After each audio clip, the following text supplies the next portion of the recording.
Últimamente ha aparecido este libro de José María Zabala, Franco republicano, Ramón Franco, el hermano de Francisco Franco, que intentó en su momento dar un golpe contra la monarquía, intentó bombardear el Palacio Real. Y luego tienes también el de Carrillo. Sí, las memorias de Santiago Carrillo, donde intenta también justificar algunos pasajes históricos que están muy cuestionados, como es su actuación respecto a la masacre de Paracuellos. Bueno, pues si te parece, vamos a hablarles también de este libro, de El psicópata, de Carlos Berbel. Es una novela histórica basada en los últimos días de ese Madrid convulso del cual hemos relatado la situación que se vivía en España con la detención y posterior muerte de Calvo Sotelo. Y vamos a hablar con él de esa historia. Vamos a tener con nosotros también a Justino Sinova, que ha escrito sobre la prensa, cómo estaba la prensa en la época de la República. Y recordar que durante esa época existía censura. O sea, lejos de esa democracia que nos pitan de esa Segunda República, había censura para los medios de comunicación, para en este caso los periódicos. Y tendremos también con nosotros a José Luis Orella, que es catedrático de Historia Contemporánea de la Universidad de San Pablo, CEU, para hablar de esta historia. Por lo tanto, la memoria histórica aquí en Tirado la City, no se la pierdan, porque yo creo que tenemos un programa que está siendo sobre todo lo que queremos que sea didáctico.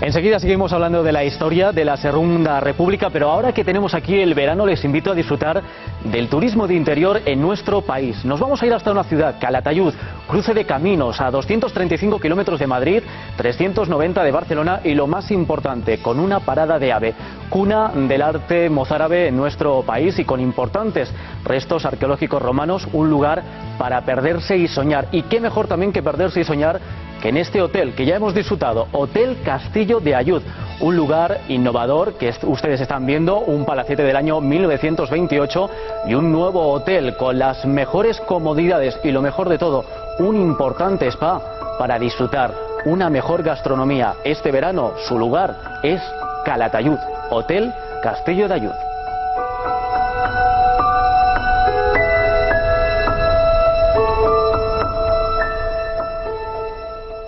Bueno, este es el hotel de nuestro querido amigo José Ramón Goñi Tirapu, que le tenemos allí de director, colaborador de esta casa, y bueno, pues hemos querido mandarle este pequeño promocional y para todos ustedes, Calatayud está muy bien, como decía antes David, es la cuna del arte mozárabe y hay muchísima cultura enterrada ahí y que ustedes pueden descubrir.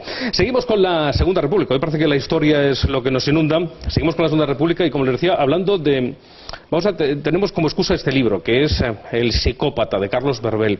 Es un libro que se ambienta, es una novela que se ambienta en esos últimos días de la Segunda República, o mejor dicho, los últimos días antes de que llegue la Guerra Civil, porque la República continuará por lo menos hasta el 1 de abril del 39. Carlos Berbel, sí, ¿cómo estamos? Buenas noches. Buenas noches. Muchas gracias por estar aquí. Hasta el 1 de abril. Hasta el 1 de abril, ¿no? Es cuando dura la República. Aunque, ¿cuándo está ambientado el libro, exactamente? Está ambientado en los últimos días, prácticamente, del golpe de Estado del coronel Segismundo Casado.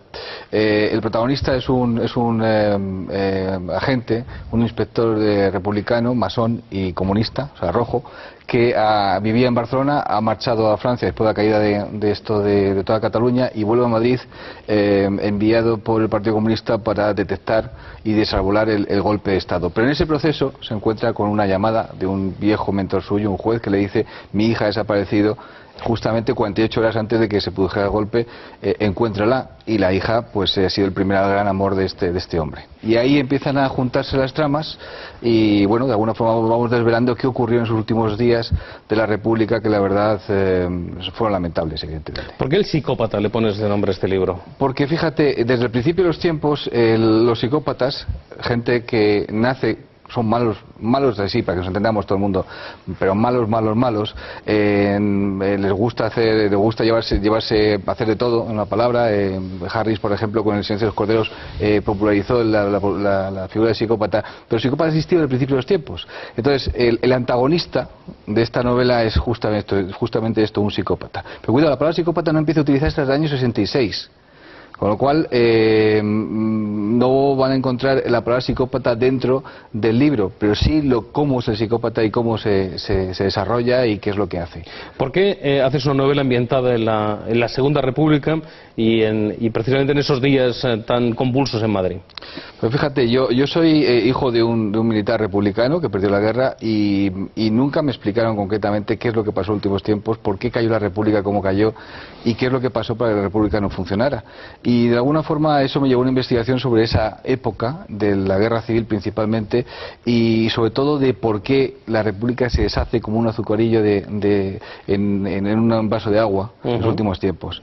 Y ese interés, unido a mi conocimiento de Imelda Navajo, que es la editora del libro, pues me llevó a montar una historia para contarlo. Las novelas te permiten contar la historia que los libros de ensayo y historia no te permiten contar. O sea, entre historia y cosas que tú con tu libertad puedes contarlas sabiendo que es literatura, pero que están cargados de verdad.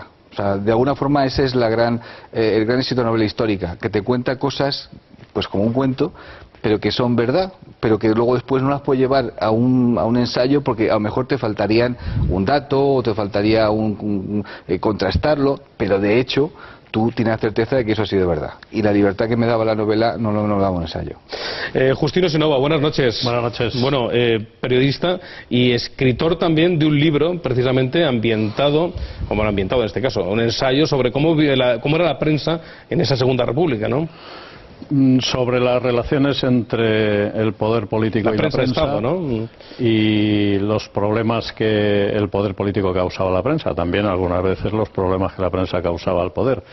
Pero sobre todo a mí me interesó analizar el control político que la prensa sufrió durante la República, como antes había analizado durante el franquismo y también durante la democracia española. Bueno, es curioso porque cuando nos hablan de la República nos hablan de un periodo democrático, pero para la prensa no es un periodo democrático, porque entre otras muchas cosas la censura es muy importante durante la Segunda República. La República arranca como una democracia, la República es una reacción a la dictadura de Primo de Rivera y al error que comete el rey Alfonso XIII, pero la República rectifica al poco tiempo y una de las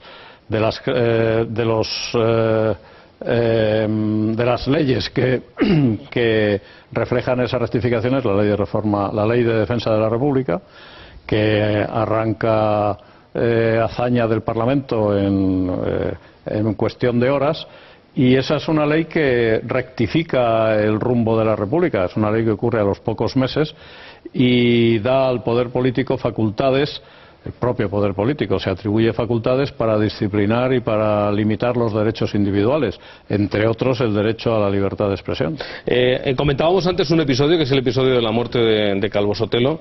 Eso tuvo su repercusión inmediatamente en la prensa, porque obviamente se publica en los periódicos del día siguiente toda la historia. Además, como hemos visto, la instrucción se hace tremendamente rápido, en apenas unas horas después de que se cometa el asesinato. Y tiene su repercusión porque hay un periódico que se ve afectado por ello, ¿no? Sí, tiene su repercusión y repercusión importante. El asesinato del teniente Castillo ocurre el domingo por la noche y el asesinato de Calvo Sotelo en la noche del domingo al lunes. Los periódicos algunos de los periódicos, bueno, los de la mañana no consiguen la noticia de Calvo Sotelo, sino solo los de la tarde y al día siguiente, el martes, ¿no? Durante ese tiempo, las instrucciones del Ministerio de la Gobernación, que era el que tenía las competencias sobre la prensa, las instrucciones son que se hable de asesinato del teniente Castillo y, en el caso de Calvo Sotelo, de muerte. Hay periódicos que cumplen a rajatabla esa consigna. Por ejemplo, El Mundo Obrero, el periódico del Partido Comunista, que en aquel momento era un diario, y eso se ve, está al alcance de todos en las hemerotecas, cómo se habla del asesinato del teniente Castillo en primera página y de la muerte, ya mucho más reducido, de la muerte sin calificación de Calvo Sotelo. Uno de los periódicos que publica una información más precisa del asesinato de Calvo Sotelo es el diario Ya.